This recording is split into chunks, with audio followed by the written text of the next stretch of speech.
ଓଁ ସାଇରାମ। ମୁଁ ପଦ୍ମାବତୀ ଆପଣମାନଙ୍କୁ ସ୍ୱାଗତ କରୁଅଛି ପଦ୍ମାବତୀ ଭକ୍ତି କ୍ରିଏସନକୁ। ମୋର ପ୍ରଭୁ ସାଇ କହନ୍ତି, ତୁମେ ଶାରୀରିକ ଦୃଷ୍ଟିରୁ ଦୂରରେ ଥାଇପାର, କିନ୍ତୁ ମାନସିକ ଦୃଷ୍ଟିରୁ ମୋ ପାଖରେ ଅଛ। ମୁଁ ଦୂରତ୍ୱକୁ ମାଇଲ ବା ମିଟରରେ ମାପେ ନାହିଁ। ମୁଁ ସବୁବେଳେ ତୁମ ସାଥିରେ, ତୁମ ଭିତରେ, ତୁମ ପାଖରେ ଅଛି। କେବଳ ତୁମେ ମୋ ବିଷୟରେ ଅବଗତ ହେବା ଏବଂ ମୋ ଉପସ୍ଥିତିର ଉପଯୋଗ କରିବା ଦରକାର। ମୋର ପ୍ରିୟ ବନ୍ଧୁଗଣ, ଆଜିର ବିଷୟବସ୍ତୁଟି ହେଉଛି ଆମ୍ଭେମାନେ କିପରି ଭାବରେ ପ୍ରଭୁଙ୍କୁ ପ୍ରେମରେ ବାନ୍ଧିପାରିବା। ସେହି ବିଷୟରେ ମୁଁ ଆପଣଙ୍କ ନିକଟରେ କିଛି ବର୍ଣ୍ଣନା କରିବି। 1999ରେ ଥାଇଲାଣ୍ଡର ବ୍ୟାଙ୍କକଠାରେ ଏକ ଆନ୍ତର୍ଜାତିକ ସମ୍ମିଳନୀରେ ବ୍ୟାଖ୍ୟାନ ଦେବା ପାଇଁ ମୋତେ ନିମନ୍ତ୍ରଣ କରାଯାଇଥିଲା। କହିବା ପାଇଁ ମୋର ପାଳି ପଡ଼ିବାର ଠିକ୍ ପୂର୍ବରୁ ଜଣେ ଅପରିଚିତ ହଠାତ୍ ମୋ ପାଖକୁ ଆସି କହିଲେ, ସାଇରାମ, ଆପଣଙ୍କ ବ୍ୟାଖ୍ୟାନ ପାଇଁ ଶୁଭକାମନା। ମୁଁ ତାଙ୍କୁ ପୂର୍ବରୁ ଦେଖିନଥିଲି ଏବଂ ସେ କିଏ ଓ ମୁଁ ଜଣେ ସାଇ ଭକ୍ତ ବୋଲି ସେ କିପରି ଜାଣିଲେ ଭାବି ଆଶ୍ଚର୍ଯ୍ୟ ହେଲି। ମୋର ବ୍ୟାଖ୍ୟାନ ପରେ ପରେ ମୁଁ ତାଙ୍କୁ ବହୁତ ଖୋଜିଲି, କିନ୍ତୁ ସେ ଶ୍ରୋତାମଣ୍ଡଳୀରେ କେଉଁଠି ଦେଖାଗଲେ ନାହିଁ। ଠିକ୍ ମୋର ବ୍ୟାଖ୍ୟାନ ପୂର୍ବରୁ ବିଦେଶରେ କେହି ଜଣେ ମୋତେ ସାଇରାମ କହିବାକୁ ଆସିବା ମୋତେ ଖୁବ୍ ଆଶ୍ଚର୍ଯ୍ୟ ଲାଗିଲା। ସେ ସ୍ୱାମୀଙ୍କର ଜଣେ ବାର୍ତ୍ତାବହ ହୋଇଥିବେ ବୋଲି ମୁଁ ଭାବିଲି। ସେଦିନ ଗୁରୁବାର ଥିଲା ଏବଂ ସାଇ ଭଜନରେ ଯୋଗ ଦେବା ପାଇଁ ମୋର ଗଭୀର ଅଭିଳାଷ ଥିଲା। ଆମେ ବ୍ୟାଙ୍କକଠାରୁ ବହୁ ଦୂରରେ ମହିଡୋଲ ବିଶ୍ୱବିଦ୍ୟାଳୟରେ ରହୁଥାଉ।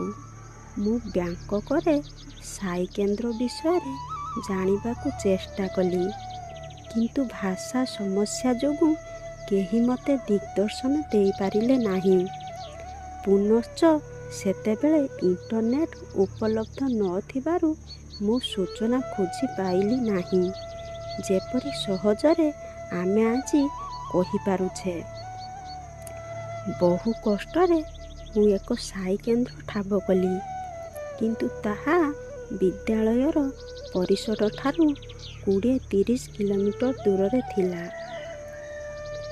ଆହୁରି ମଧ୍ୟ ସେତେବେଳେ ବ୍ୟାଙ୍କକରେ ଯାତାୟାତ ବ୍ୟବସ୍ଥା ପୃଥିବୀରେ ସବୁଠାରୁ ଖରାପ ଥିଲା।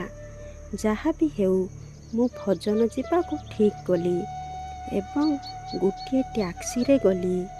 ବାଟରେ ମୁଁ ଭାବୁଥାଏ, ସେମାନେ ଥାଇ ଗୀତ ଗାଇବେ ନା ଭାରତରେ ଆମେ ପରିଚିତ ଥିବା ଭଜନ ଗାଇବେ।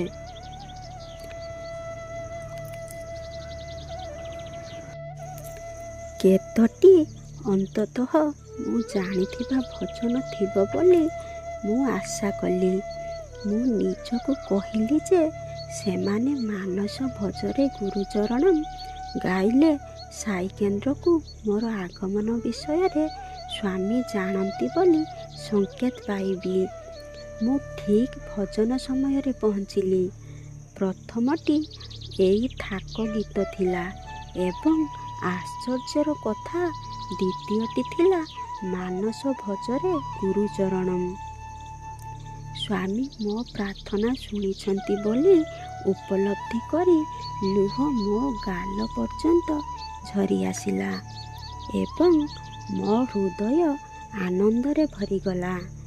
ଭଜନ ସରିବା ପରେ ମୁଁ ବିଶ୍ୱବିଦ୍ୟାଳୟ ପରିସରକୁ ଫେରିଆସିଲି। ବିଶ୍ୱବିଦ୍ୟାଳୟ ପରିସରରେ ପହଞ୍ଚିବା ବେଳକୁ ବହୁତ ରାତି ହୋଇଯାଇଥିଲା।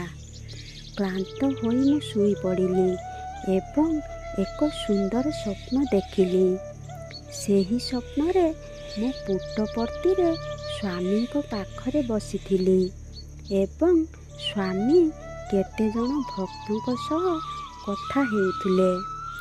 ମୋତେ ଦେଖାଇ ସେ କହିଲେ, ଆଜି ମୋ ଭଜନରେ ଯୋଗ ଦେବାକୁ ସେ କେତେ କଷ୍ଟ କଲା ଜାଣିଛ? ସେ ସେ ଥାଇଲାଣ୍ଡରେ ଅଛି ଓ ତାକୁ ବହୁତ ବାଟ ଯିବାକୁ ପଡ଼ିଲା। ବିଚରା ଭାଷା ବି ଜାଣିନଥିଲା, ତଥାପି ସେ ଭଜନରେ ଯୋଗ ଦେବାକୁ ଗଲା। ମୁଁ ଭାରି ଖୁସି, ଏହା କହି ସେ ମୋତେ ଚାହିଁ ହସିଲେ। ମୁଁ ଅବର୍ଣ୍ଣନୀୟ ଭାବରେ ଆହ୍ଲାଦିତ ହେଲି। ଅତି ଆନନ୍ଦରେ ଉଠିପଡ଼ି ସ୍ୱାମୀ ତାଙ୍କର ଅସୀମ କରୁଣାରୁ ମୋତେ ଏହି ଅଦ୍ଭୁତ ସ୍ୱପ୍ନ ଆଶୀର୍ବାଦ କରି ପୁଣି ତାଙ୍କର ସର୍ବବ୍ୟାପକତା ଓ ସର୍ବଜ୍ଞତା ପ୍ରଦର୍ଶନ କରିଛନ୍ତି। ଓଁ ସାଇରାମ।